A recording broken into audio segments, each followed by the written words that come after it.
नमस्कार. मागच्या तासाला आपण ध्यान करण्याचे जे 3 प्रमुख हेतू आहेत ते बघितले आणि त्या हेतूनुसार ध्यान करणाऱ्या व्यक्तींचे 3 स्तर आपण करू शकतो. पहिला स्तर की अस्वस्थतेतून ज्यांना स्वस्थता, समाधान किंवा मानसिक आरोग्याकडे जायचं आहे असा पहिला गट. मग दुसरा गट की जे स्वस्थ आहेत, जे शांत आहेत, त्यांना आपली अधिक उन्नती करायची आहे, अधिक उन्नत व्हायचं आहे, पराक्रम करायचा आहे, अद्वितीय असं यश प्राप्त करायचं आहे, अशा उन्नती मार्गावरचे ध्यानी लोक. आणि तिसरा गट तो म्हणजे ज्यांना आत्मज्ञान करून घ्यायचं आहे अशांचा तिसरा गट. आता काल मी तुम्हाला म्हटलं होतं की आपण सगळेजण विचार करूया की आपण ह्या 3 स्तरांपैकी कुठल्या स्तरामध्ये मोडतो. आपण पहिल्या स्तरात आहोत का, दुसऱ्यात आहोत का, तिसऱ्यात आहोत. गेली कित्येक वर्ष मी याच्यावरती विचार करते. मी काही फार कोणी योगात फार प्रगती केलेली नाही आहे, पण किमान 1-2 पावलं 1.5 पावलं तुमच्यापेक्षा पुढे आहे असं म्हणायला हरकत नाही. तर खूप वर्ष ह्याच्यावरती विचार करून पण हे ठरवणं खूप अवघड आहे की आपण पहिल्या स्तरात आहोत का, दुसऱ्यात आहोत का, तिसऱ्यात आहोत. किंबहुना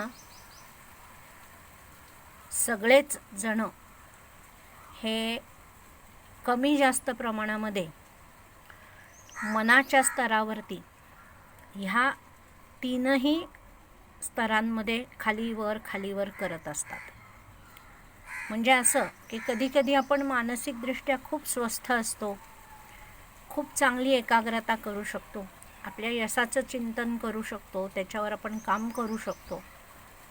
कधीकधी आपल्यामधले आध्यात्मिक गुण हे एकदम प्रवाहित होतात आणि आपल्याला आत्मज्ञानाविषयी जाणून घ्यावं, त्याच्याकरता प्रयत्नशील व्हावं, ते ज्ञान आपल्यामध्ये सतत राहील याचा प्रयत्न करावा असं वाटत राहतं.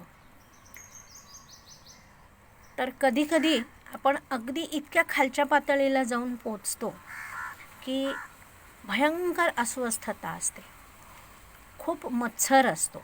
विशेषतः आत्ता आपण सगळं जग ज्या अवस्थेतनं जातं आहे, ज्या अनुभवातनं जातं आहे, तर ह्या सगळ्या गोंधळाच्या परिस्थितीमध्ये कित्येक लोकांना आपण जगू का मरू अशा अवस्थेत काही लोक आहेत. काही लोकांना हे कळत नाही आहे की हे जे सगळं चाललं आहे आणि ह्याच्याकरता सरकार किंवा इतर यंत्रणा जे सांगतायत किंवा डॉक्टर जे सांगतायत ते बरोबर आहे का चूक आहे. अशा भयंकर गोंधळलेल्या अवस्थेमध्ये बरेचसे लोक असतात. कोणी बोलून दाखवत नाही, पण आतल्या आत प्रत्येकाच्या मनामध्ये गोंधळ हा चालू आहे. आपण सर्वसाधारणपणे कोणाला भेटलो आणि समोरच्यानी विचारलं काय कसं काय, आपण म्हणतो वा मस्त चाललं आहे, काही नाही, छान आहे आमचं. पण ती व्यक्ती समजून जाते आपल्या चेहऱ्यावरनं, आपल्या शरीराच्या हावभावावरनं किंवा आपल्या स्वरावरनं कळतं की मनुष्य समाधानी आहे, सुखी आहे, तो निश्चित आहे, का अनिश्चित आहे, का गोंधळलेला आहे, आत्मविश्वासाने ती गोष्ट तो सांगतोय का नाही सांगतोय. तर थोडक्यात बरेचसे लोक हे सतत ह्या 3 अवस्थातनं वर खाली करत असतात, आपण सगळेच. मग आता ह्याच्यावर काही उपाय आहे का? तर सगळ्यात पहिलं महत्त्वाची गोष्ट म्हणजे की आपण सगळ्यांनी थोडंसं स्वतःचा अभ्यास, काल म्हटलं तसं की स्वतःच्या मनाचा अभ्यास करत राहिलं पाहिजे, की माझं मन कशा प्रकारे काम करतं, माझं मन कधी स्वस्थ असतं, ते कशामुळे स्वस्थ होतं आणि कशामुळे अस्वस्थ होतं, कुठल्या कुठल्या व्यक्तींच्या सान्निध्यामध्ये राहिलं की अस्वस्थ होतं, कुठल्या कुठल्या प्रकारचे टी व्हीवरचे कार्यक्रम बघितले की अस्वस्थ होतं, कुठल्या अनुभवामध्ये ते अस्वस्थ होतं, कुठल्या ठिकाणी ते अस्वस्थ होतं. आणि हा उलट की कुठे कुठे गेलं की बरं वाटतं, कुठे कुठे गेलं की छान वाटतं, कुठल्या लोकांच्या सान्निध्यामध्ये छान वाटतं. मला माहिती नाही, पण बरेच लोक असं म्हणतात की मॅडम तुमच्याकडे आलं की बरं वाटतं, छान वाटतं. असं आपल्या आयुष्यामध्ये अनेक लोक असतात की त्यांच्याजवळ गेलं की बरं वाटतं, कम्फर्ट झोन. आपण कुठेतरी एका सुरक्षित जागी आलेलो आहोत असं वाटायला लागतं. आणि त्याची काही शास्त्रीय कारणं आहेत असं वाटण्याची, ती आपण नंतर कधीतरी जाणून घेऊया. पण अनेक कारणांनी आपल्याला विशिष्ट व्यक्तींच्या सान्निध्यामध्ये, विशिष्ट ठिकाणी स्वस्थता किंवा अस्वस्थता अनुभवाला येत असते. मग आपण काय करायचं आहे की याची कुठेतरी नोंद करायची. मी तर म्हणेन की अगदी तुम्ही एक वही घ्या आणि रोज आपल्या संपूर्ण दिवसभराच्या अनुभवांचा एक जमा खर्च त्या वहीवरती लिहायचा, की सकाळी उठल्यानंतर मला स्वस्थ, प्रसन्न, समाधानी, प्रेरणादायी वाटत होतं का नव्हतं, मग असं किती वेळ वाटलं, मग त्या प्रेरणेतनं किंवा त्या स्वस्थतेतनं मी काय काय केलं, मग त्या नवीन गोष्टी केल्यामुळे माझी प्रेरणा अजून वाढली का, माझी स्वस्थता अजून वाढली का, माझं समाधान अजून वाढलं का कमी झालं, की सकाळी उठल्यानंतर मी स्वस्थ नव्हतेच, मी बेचैन होते. असं संपूर्ण दिवसभरामध्ये आपण सकाळी अशी कल्पना करूया की साधारण आपण सगळेजण 6 वाजता उठलो आणि रात्री 10 वाजता झोपलो, तर हा जो साधारण एक 16-17 तासाचा अवधी आहे, त्याचे जर आपण 4 भाग केले तर प्रत्येक भागामध्ये आपला एकूण अनुभव काय होता याचा काही दिवस अभ्यास करायचा. हा अभ्यास केल्यानंतर आपल्या असं लक्षात येईल की हां, अमुक अमुक व्यक्ती आली की मला त्रास होतो. मग पहिला उपाय, जसं की मी आज तुम्हाला इथे या चित्रामध्ये म्हटलेलं आहे की स्वस्थतेचे उपाय, तर स्वस्थतेचा एक महत्त्वाचा उपाय हा आहे की कमीत कमी सुरुवातीचे काही दिवस, हा सगळा प्रयोग आहे. मी जे काही आपल्याला ध्यानाबद्दल सांगते किंवा ह्याच्याबद्दल जी काही चर्चा आपण करणार आहोत, तर हा एक मोठा प्रयोग आहे. तो कदाचित 4 महिने चालेल, 5 महिने चालेल. म्हणजे मी 5 महिने तुमच्याशी बोलेन असं नाही, पण आपण सगळ्यांनी मिळून त्याच्यावरती काम करायचं आहे, सराव करायचा आहे, अनुभव करायचा आहे. तर ह्या सगळ्या काळाचा जो पहिला भाग आहे, म्हणजे पहिला साधारण महिना, 1.5 महिना, 2 महिने, हे ज्या ज्या गोष्टीमुळे अस्वस्थता येते त्याच्यापासून आपल्याला दूर कसं राहता येईल हे आधी पाहिलं पाहिजे. आपण जितकं त्या गोष्टींपासून स्वतःला दूर करू, शरीराने नाही केलं तर कमीत कमी मनाने करता येतं का बघायचं. बरेचदा असं होतं की अमुक अमुक व्यक्तीमुळे माझ्या जीवनामध्ये त्रास आहे. माझा कोणीतरी भाऊ आहे, तो दारुड्या आहे, तो सारखे पैसे मागतो आणि म्हणून मला त्रास होतो. किंवा माझ्या घरातली एक्स व्यक्ती कोणीतरी आहे आणि ती मला नको आहे. तर मग आपण त्या व्यक्तीपासून शरीराने लांब जाऊ कदाचित, पण मनाने आपण जातो का, हा महत्त्वाचा भाग आहे. कित्येक लोकांना आपल्या मुलांच्याच मुळं मानसिक त्रास होत असतो की मुलं अभ्यास करत नाहीत. काहींची मुलं व्यसनी असतात, काहींच्या मुलांना नोकऱ्या नसतात, कोणाच्या मुलांचे डायव्होर्स होत असतात किंवा अन्य अनेक कारणं आहेत. मुलांचे आजारपण असतील. काय कित्येक मध्यमवयीन किंवा तरुणवयीन पालक असे असतात की ज्यांची मुलं एक 7-8 वर्षाची आहेत, 6 वर्षाची आहेत, तर त्यांना ती मुलं कदाचित नको झालेली असतात. आम्ही ज्या मतिमंद मुलांच्या शाळांमध्ये काम करतो तिथे तर आम्हाला हे सारखं दृश्य दिसतं की ती मुलं पालकांना नकोच असतात.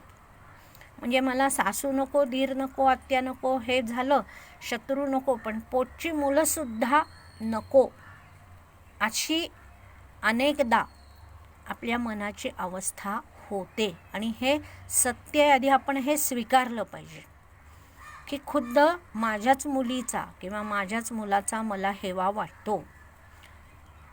आपल्याला लहानपणी साधं चॉकलेटसुद्धा खायला मिळालं नसेल आणि आपलाच नवरा किंवा आपलीच बायको आपल्या मुलांना जर रोज कॅडबरी आणून देत असेल तर निश्चितपणे कधी ना कधीतरी आपल्याला आपल्याच मुलांचा हेवा वाटतो. तर वेगळ्या वेगळ्या कारणांनी आपल्या चित्तामध्ये अस्वस्थता निर्माण होत असते आणि ह्याचा आधी आपण सगळ्यांनी अभ्यास करायला पाहिजे. जसं एखादं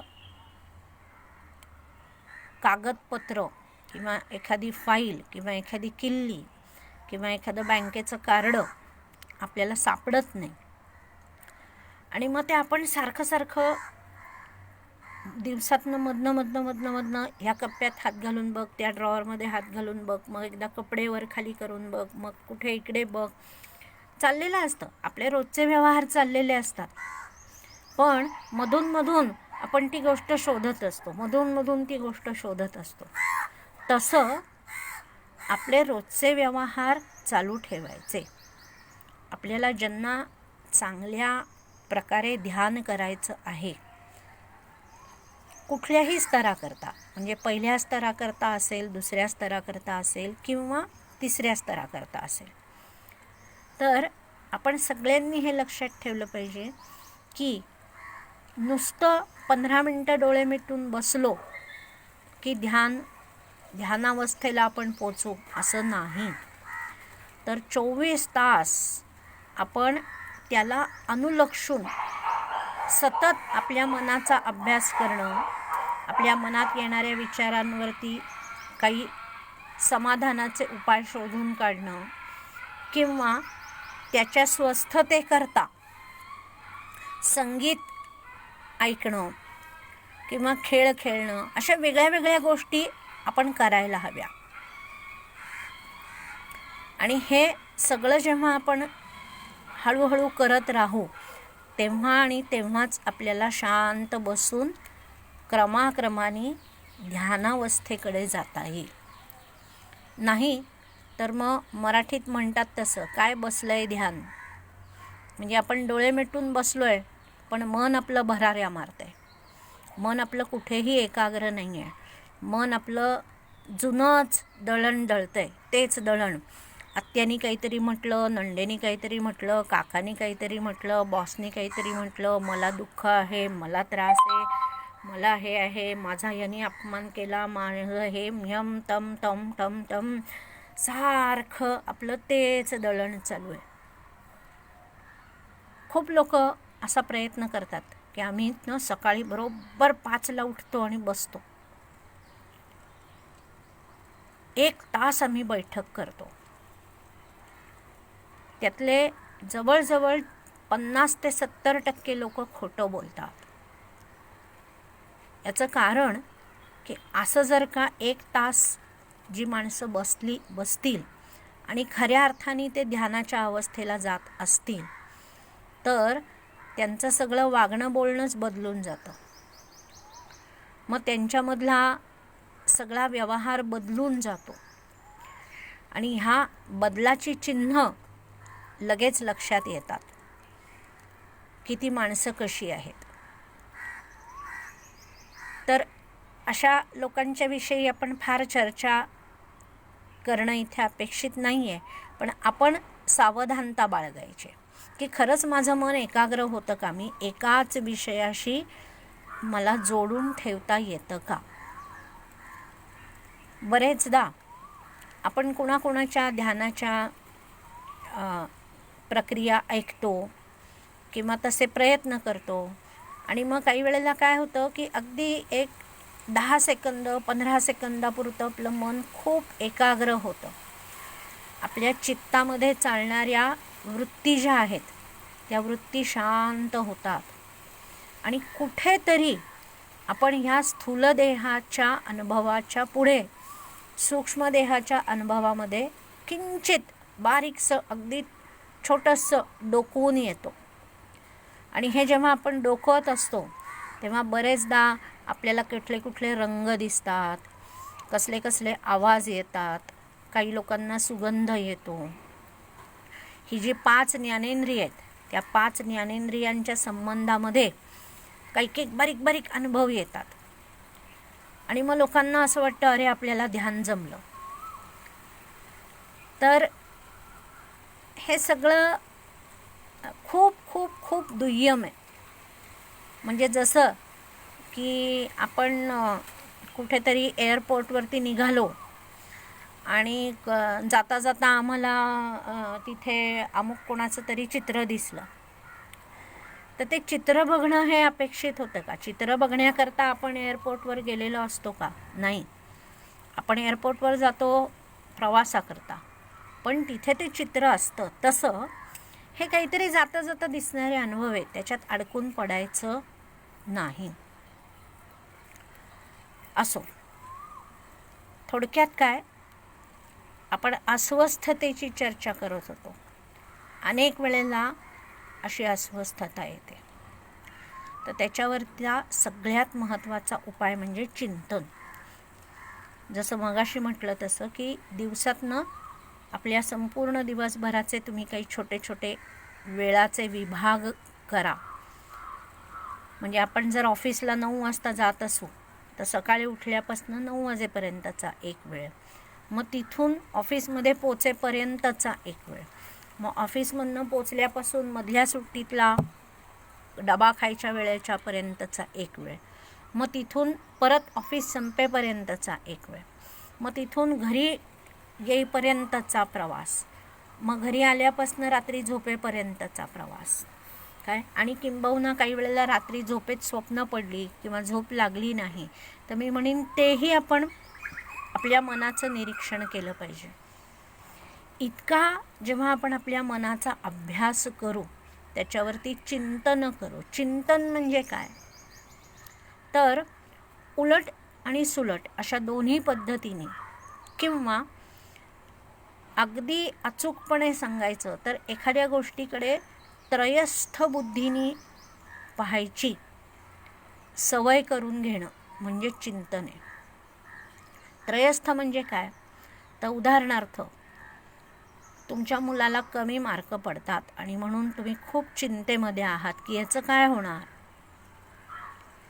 तर सगळ्यात पहिल्यांदा आधी आपण मनामध्ये थोडा वेळ असा विचार घोळवायचा की हा मुलगा माझा नाही,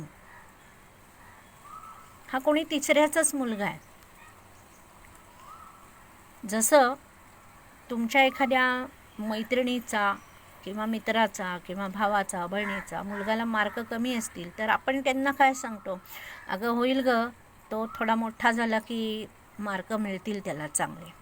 आणि काय सगळ्यांनी पहिला नंबर मिळवून करायचा आहे, बाकीचे खूप प्रोफेशन्स आहेत, तो काहीतरी कलाकार होईल. हेच आपण आपल्या स्वतःच्या बाबतीमध्ये स्वतःला का नाही सांगू शकत? तर कुठलाही प्रश्न घेतल्यानंतर त्याच्यातनं स्वतःला बाजूला काढून दुसऱ्याच्या भूमिकेमध्ये, त्रयस्थाच्या भूमिकेमध्ये जाऊन आपल्या अस्वस्थतेच्या कारणांकडे पाहायला शिकायचं, की ह्याचा माझ्याशी काहीही संबंध नाही. म्हणजे पहिलं काय होतं, तर त्या अस्वस्थतेची तीव्रता कमी होते. मग ती तीव्रता कमी झाली की त्याच्यावरती, त्याच्या उपायांवर विचार करणं सोपं होतं, किंवा त्या अस्वस्थतेची कारणं जी आहेत ती स्वीकारणं, की हो बाबा हे असं आहे, माझा नवरा असा आहे, माझी बायको अशी आहे, माझा मुलगा असा आहे, पण मग ठीक आहे, आता याच्यात मी काही बदल करू शकत नाही, मला आहे ह्यामध्येच असं जीवन जगायचं आहे. हे जे काही स्वीकारण्याची प्रक्रिया आहे ती सुरू होते जेव्हा आपण त्याच्याकडे त्रयस्थ बुद्धीने बघायला लागतो. तर म्हणून चिंतन करणं या शब्दाचा अर्थ त्रयस्थाप्रमाणे पाहायचा प्रयत्न करणं. To watch at something being in others shoes, अशी जी एक इंग्रजीमध्ये म्हण आहे, की दुसऱ्याच्या बोटामध्ये पाय ठेवून स्वतःकडे पाहणं. अशा प्रकारे चिंतनाचा एक कंगोरा आहे. मग दुसरे अनेक कंगोरे आहेत, की जे काही चाललेलं आहे, मला त्रास होतोय, तर तो माझ्या हिताचा आहे का माझ्या अहिताचा आहे? मला खूप प्रवास करावा लागतो, किंवा खूप कष्ट करावे लागतात, किंवा खूप अभ्यास करायचा त्रास होतो, तर हे माझ्या हिताचं आहे का अहिताचं आहे? अशा वेगळ्या प्रकारे ह्या सगळ्या गोष्टींचा विचार करणं, मंथन करणं म्हणजे एक प्रकारे चिंतन आहे. तर या तीनही स्तरामध्ये आपण कुठेही असो, मगाशी म्हटलं तसं की आपण एकाच स्तरावरती आहोत हे ठरवणं खूप खूप अवघड आहे. आपण कधी मधल्या स्तरात असतो, कधी वरच्या स्तरात असतो, कधी खालच्या स्तरात असतो. आपण कुठल्याही स्तरात असलो तरी चिंतन करणं हे प्रत्येक स्तराच्या ध्यानी करता गरजेचं आहे. आता मगाशी म्हणलं तसं की कुठल्याही प्रकारची अस्वस्थता असेल तर त्याच्याकरता जे काही उपाय करायचे आहेत, तर त्यातला पहिला उपाय काल आपण बघितला होता, की तुम्ही जिथे कुठे असाल तिथे जोरजोरात हालचाली करा, उड्या मारा, हुंकार करा, भस्त्रिका करा, फुंकर मारा, टाळ्या वाजवा, किंवा वेगाने चाला, जिने चढउतार करा, डोंगर चढा. थोडंसं आपल्यातली जी दमन करून ठेवलेली किंवा न वापरलेली शक्ती आहे ती एकदा बाहेर येऊ द्या, मग स्वस्थ बसा. आता इथून आपण ह्या स्वस्थतेच्या सरावाचा विचार करूया. आपण आत्तापर्यंत थोडंसं थिअरी बघितली, आता थोडं आपण प्रत्यक्ष सरावाकडे, प्रॅक्टिकलकडे जायचा प्रयत्न करूया पुढचा काही वेळ. तुम्ही जिथे कुठे आहात तिथे थोडेसे स्थिर बसा. पाहिजे तर एकदा आपण थोडी भस्त्रिका करूया. तुमची उजवी नाकपुडी बंद करा, डावीनी तीव्रपणे श्वास सोडा, डावी बंद करा, उजवीनी सोडा, असं लागोपाठ करा. डावीनी घ्या, डावीनी सोडा, उजवीनी सोडा, डावी उजवी, डावी उजवी, असं एक साधारण अर्धा पाऊण मिनिट करा.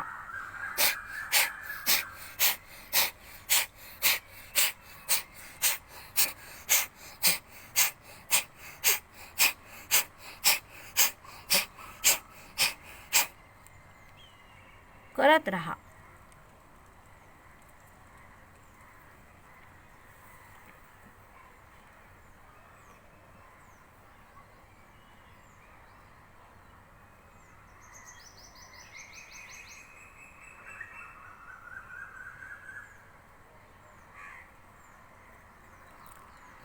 आता शांत बसा. सध्या उन्हाळा आहे. खूप लोकांना तोंड वारंवार कोरडं पडतं.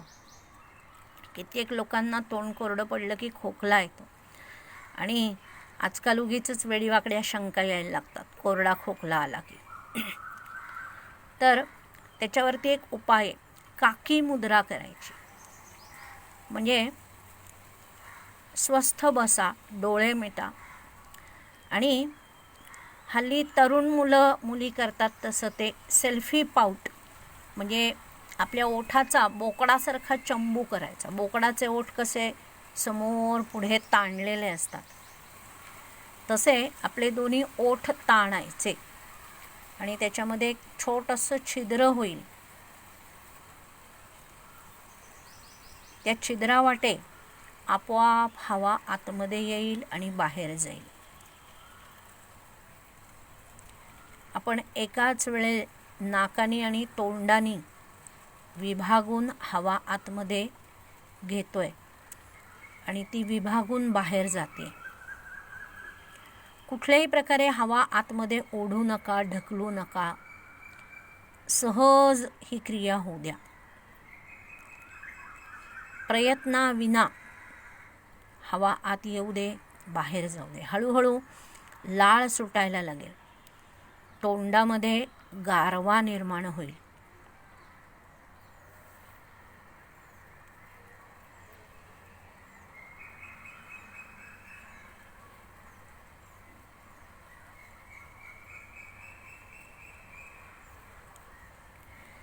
सुदेशजींना बहुतेक काहीतरी बोलायचं आहे, पण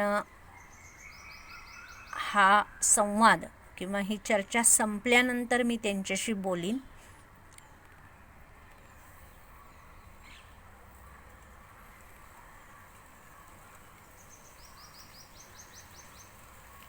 पहा, अशी काकी मुद्रा केली की तोंडामध्ये व्यवस्थित लाळ सुटायला लागते. आता हळूहळू शांत बसायचं. ज्यांना अजिबात शांत बसता येत नाही त्यांच्याकरता काही उपाय आहेत. आपण नेहमी ऐकतो की आनापानसती. आनापानसती म्हणजे काय, तर आत येणारा श्वास आणि बाहेर जाणारा श्वास याच्यावरती लक्ष ठेवा. ऐकायला खूप सोपं आहे. आन अपान सती. सती म्हणजे एकाग्रता, समाधी. पण प्रत्यक्षात करायला प्रचंड अवघड गोष्ट आहे. 3-4 श्वासांकडे लक्ष गेलं की 4थ्या किंवा 5व्या श्वासापासून परत आपलं मन भरकटायला लागतं. मामाची आठवण येते, मैत्रिणीची आठवण येते, कामाची येते, मुलांची येते, 17 भानगडी आठवायला लागतात. श्वास कुठच्या कुठे लांब जातो. मग आपण एक भरारी मारून परत श्वासावर येतो. परत 2-4 श्वास बघितले की परत बाहेर जातो, परत आत येतो. हे सगळं चालू राहतं. म्हणून हा जो आधुनिक काळ आहे, तर त्या काळामध्ये मुळातच आपल्या सगळ्यांच्या मेंदूमध्ये उठणाऱ्या कंपनांची संख्या आणि त्याला अनुलक्षून चित्तामध्ये होणारे बदल हे प्रचंड वेगाने होत असतात. म्हणजे उदाहरणार्थ आपण गौतम बुद्धांचा काळ घेतला आणि आत्ताचा काळ घेतला, तर आपल्या मेंदूमध्ये उठणाऱ्या तरंग आणि त्याची व्याप्ती याचा जर विचार केला तर 100-125 पट त्याच्यामध्ये वाढ झालेली आहे. आणि त्यामुळं आपल्याला स्वस्थता ही पटकन साधत नाही. मग आपण थोडंसं छोट्या छोट्या गोष्टींची मदत घ्यायला पाहिजे. म्हणजे काय की तुम्हाला ध्यानाला पूरक असं काहीतरी संगीत लावा. आपल्या भारतीय शास्त्रीय संगीतामध्ये काही राग असे आहेत की ज्याच्यामध्ये कोमल ऋषभ असतो. म्हणजे अशाच नावाचाच एक राग आहे, कोमल ऋषभ आसावरी. किंवा संधिकालीन राग म्हणून असतात की जे पहाटेच्या वेळेला किंवा संध्याकाळच्या वेळेला गायले जातात किंवा वाजवले जातात. म्हणजे उदाहरणार्थ पुरिया नावाचा एक राग आहे, मारवा नावाचा एक राग आहे की तो आत्ता ह्या संध्याकाळच्या वेळेला गायला जातो. तर याच्याबद्दल कोणाला माहिती हवी असली तर मी नंतर सांगीन. पण अशा प्रकारचं संगीत आणि त्यातल्या त्यात वाद्यसंगीत आपण जर थोडंसं लावलं तर त्यानंतर आपलं मन शांत व्हायला मदत होते. किंवा नाडीशुद्धी प्राणायाम करायचा. नाडीशुद्धी प्राणायाम म्हणजे काय, तर डाव्या नाकाने श्वास सोडायचा, तिथूनच घ्यायचा, उजवीने सोडायचा, तिथूनच घ्यायचा. आता हे करत असताना आपण एखाद्या सतत वाजणाऱ्या बीट्सचा किंवा यंत्राचा वापर केला. मी मागे पण एकदा सांगितलं होतं की मेट्रोनोम नावाचं एक ॲप आहे स्मार्टफोनमध्ये, METRONOME, मेट्रोनोम. त्याच्यामध्ये अशी सोय आहे की 1 सेकंदाला 1 ठोका वाजतो. मग तुम्ही तुमच्या श्वासाच्या गतीचं निरीक्षण करा की साधारण आपल्याला किती सेकंद श्वास करता येतो. माझं असं अनुभव आहे की जे लोक नव्याने सुरू करतात तर त्यांना 1-2 दिवस सराव केला तर 6 सेकंद श्वास घेणं आणि 8 सेकंद श्वास सोडणं ही क्रिया सहजपणे जमते. तर ह्याप्रमाणे ते मशीन जर आपण लावलं आणि 8 सेकंद श्वास सोडायचा, 6 सेकंद घ्यायचा, मग दुसऱ्या बाजूने सोडायचा, परत घ्यायचा, असं आपण जर हळूहळू हळूहळू केलं तर मग अस्वस्थता कमी होऊन आपण स्वस्थतेमध्ये जायला लागतो. आणि मग खऱ्या अर्थाने आपल्याला ध्यानाच्या आधीचे जे प्रकार आहेत म्हणजे धारणा, त्याच्या अलीकडचा प्रत्याहार हा करणं सोपं होतं. तर संगीत आहे, कुठलं तरी इन्स्ट्रुमेंट आहे, श्वासाकडे लक्ष देणं आहे. तसंच सुरुवातीला गायडेड मेडिटेशन म्हणजे जसं की योगनिद्रा सांगितली जाते की पावलाकडे लक्ष द्या, घोट्याकडे लक्ष द्या, ते शिथिल करा. तसं आपण सगळ्या देवतांच्या कवचांचा उपयोग करू शकतो. जसं की रामरक्षा आहे, ज्यामध्ये डोक्यापासून पावलापर्यंतच्या अवयवांचं रामाने माझ्या रक्षण करो. शिवच कवचामध्ये म्हटलेलं आहे की शिवानी याचं रक्षण करो. हनुमान कवचामध्ये हनुमानाला आव्हान करायचं आहे की डोक्यापासून पावलापर्यंत माझ्या अवयवांचं रक्षण करो. मग आपण या कवचांचा उपयोग ध्यानाकरता कसा करायचा,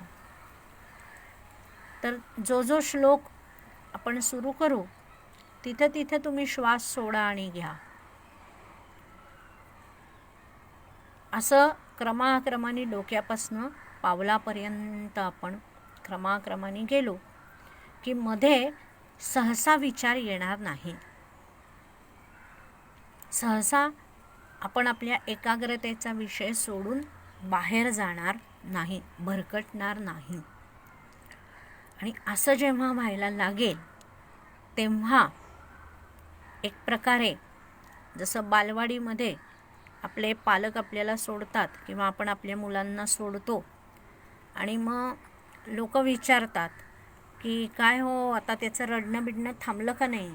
तर मग आपण 1 महिनाभराने बरेच लोक सांगतात हो आता बाबा नाही रडत, आता हळूहळू तो शाळेत बसायला काय तो किंवा ती बसायला लागले.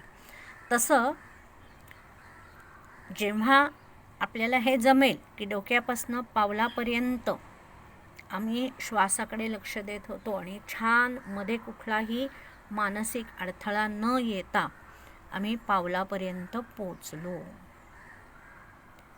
असं जेव्हा व्हायला लागेल तेव्हा आपण कुठेतरी प्रत्याहार करण्याची पात्रता आपल्यामध्ये यायला लागेल. म्हणजे प्राणायामाची जी सूत्र पतंजलींनी सांगितलेली आहेत, तर त्या प्राणायामाचं फलित काय सांगितलेलं आहे, तर दीर्घकाळ म्हणजे सलग शांत बसल्यानंतर 21 मिनिटापर्यंत एकाच प्रकारे श्वसन करता यायला लागलं की हळूहळू प्राणायामामध्ये आपली प्रगती होते आणि मग एकाग्रता करण्याची पात्रता आपल्यामध्ये यायला लागते. तेव्हा परत एकदा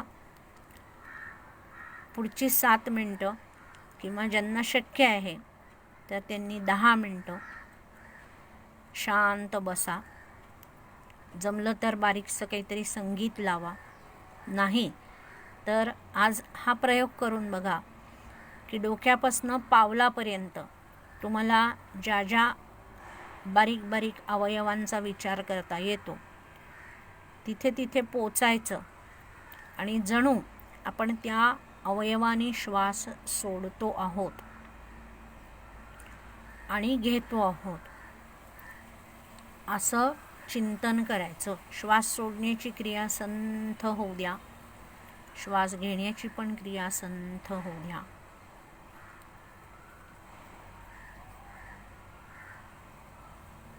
तेव्हा आजच्या या एकाग्रतेच्या सरावाकरता